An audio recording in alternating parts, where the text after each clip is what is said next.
I'm driving home, turn the TV on, and what comes on, Discovery Channel show, and that's where everything changed for me.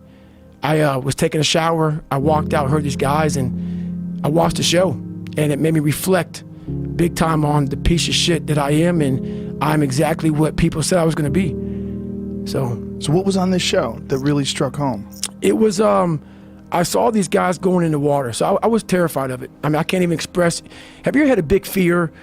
And I know a lot of fighters have fears and stuff like that, but they get over them. But a lot of us have these fears that you just don't want to fucking face. And I have a lot of them, had a lot of them. And that's what created the person who's in front of you today, and we'll get into that. But just a scared bitch is what I was. But I was watching these guys going through Hell Week, Class 224, and these guys ringing the bell, quitting, dropping their helmet down, rolling out. A lot of guys just leaving. And it made me reflect on my fears, my insecurities.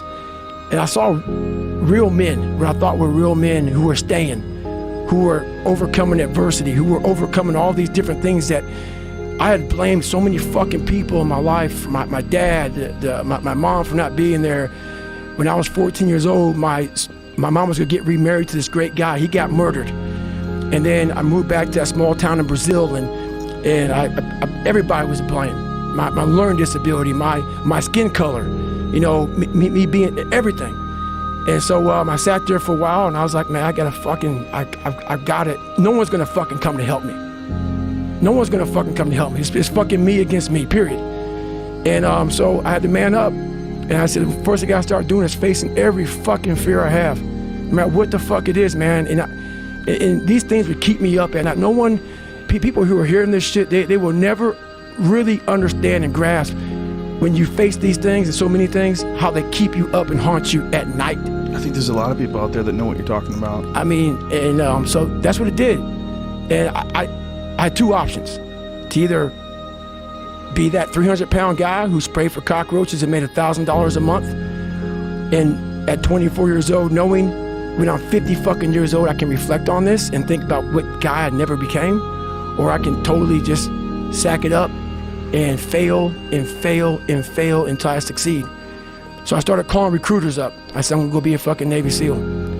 And every recruiter, so there's a weight and height weight and height limit to get in the military. And I was 6'1" and 297. And I had prior service, which was a big deal. So I called all these recruiters up, and all of them said, hey, how tall are you, blah, blah, blah, blah. They got into conversations to see if I was even qualified. And by the time I got to my weight, phone would hang up pretty much, like, hey, you know what, call somebody else, you know, try to get in the reserves. So I tried to get in the reserves. And I called this guy named Steven Salgio, recruiter, up, and he said, hey, come on in. He saw me, put me through the weight standard, all this other stuff, and to get into the class I had to get into, I had to lose 106 pounds in less than 3 months. So I was like, fuck that, I can't do that. I grabbed my chocolate milkshake and went back to Ecolab. I'm going back to work, man. This is my life. So in this job, you're looking for cockroaches, looking for rodents and stuff like that. And this next morning or this next night, I went to work, and I don't like cockroaches too much. I hit the mother load of cockroaches. And this restaurant got full of cockroaches and rodents and everything else. And I sat there and said, this is my life. I said, this is my life. You are exactly who the fuck, this is it. And I said, this ain't gonna be it for me. So in that restaurant, I quit my job, left my canister in that restaurant, my spray canister, got back in my Ecolab truck, and I went home. And I started working out like somebody, I became the most obsessed person on the planet Earth. And I was basically, I had to invent a guy that didn't exist. I had to invent a guy that can take any pain, any suffering, any kind of judgment, be called nigger, be called whatever the fuck in the world, and be able to stand in the fucking room and say, go fuck yourself. I had to build this callous mind, and I built it through suffering. I built it through downright fucking just crushing myself. If it was raining outside at 3 o'clock in the fucking morning, if it was snowing, the first instinct is don't go out there and do shit. My instinct was, we gotta fucking go out there. Anything that was fucking horrible in my life that I would normally say no, that was inhumane to most people, I had to go do it.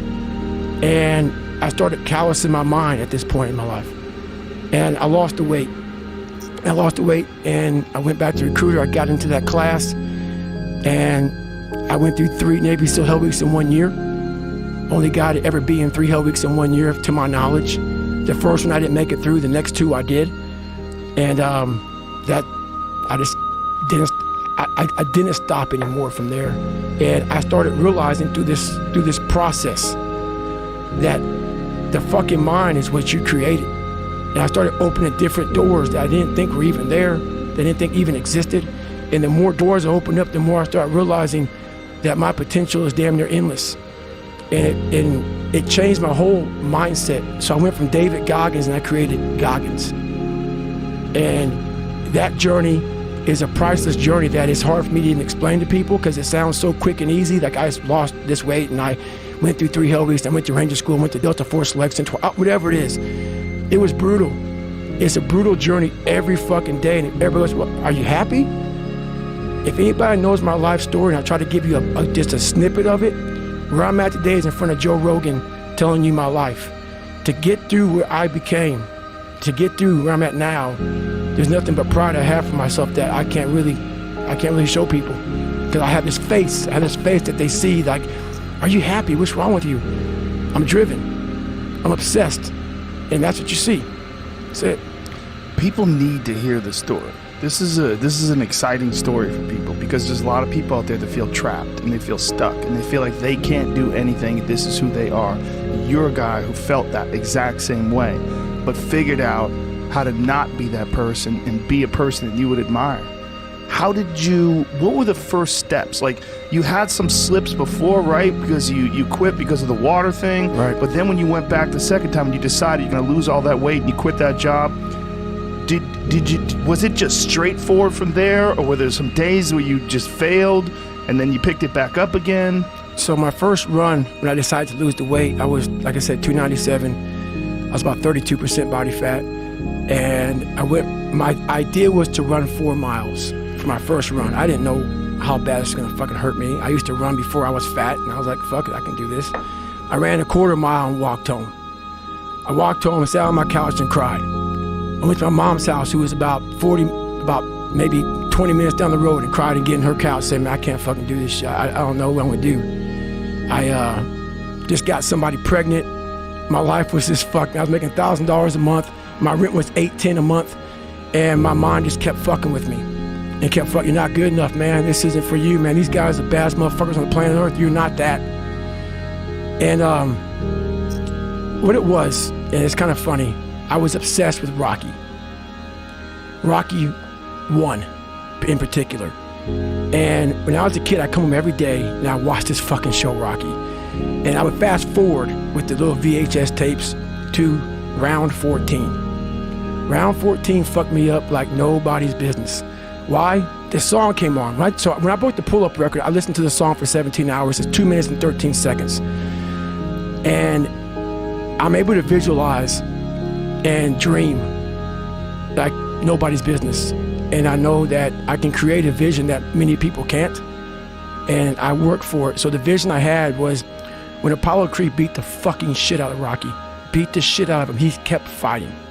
He was a dumb fighter, couldn't read, that was me. Couldn't read, couldn't write, just punchy, everything about him. And Rocky Apollo beat the shit out of him. He was in that corner and everybody was saying, stay the fuck down. And him getting up, Apollo Creed raised his arms up in the fucking air, turned around, thought he won the fight. He turns around and sees this guy getting up, and it was the face of Apollo Creed that changed my life. The face of Apollo Creed. It was like, just by that motherfucker getting up, not winning, just by him getting the fuck up, Apollo Creed was champ, he's the best. Rocky had taken his soul, had literally taken his soul. His head goes down, he looks at him like, what the fuck are you? I wanted to be that, not Rocky. I wanted to be the guy that people looked at. I don't care if you liked me or didn't like, I don't care. But said, this motherfucker is gonna keep coming after whatever the fuck is in front of him. I wanted that. I wanted that.